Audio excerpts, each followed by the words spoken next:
В этом видео я покажу замену процессора i3 2100 на серверный процессор Xeon i3-1275.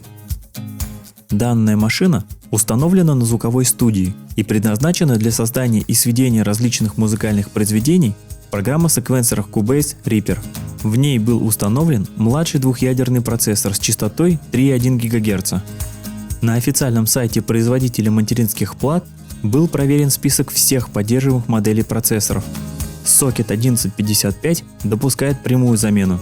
Через месяц я получил заказ. Четырехъядерный 8-поточный серверный процессор i3-1275 с базовой частотой 3,4 ГГц. Далее показан процесс установки, демонтаж видеокарты, шлейфов питания, жестких дисков, а также кулера башенного типа.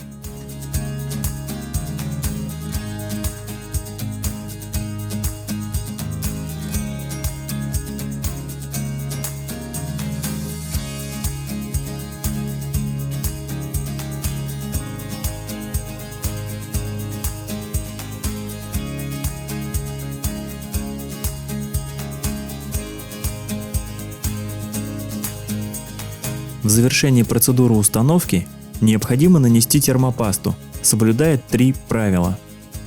Первое. Наносить малое количество термопасты. Второе. Распределить ее тонким слоем. И третье. Притереть нанесенную пасту кулером, выполняя вращательные движения.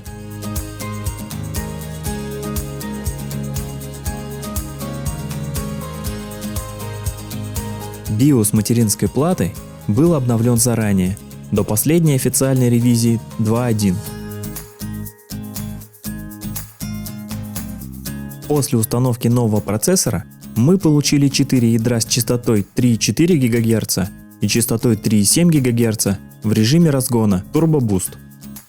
После прохождения синтетического теста Cinebench получен следующий результат: i3 254 балла против 610 баллов на i3.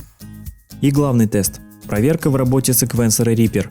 В рабочий проект были загружены 19 одинаковых плагинов Batch Weak Vocals.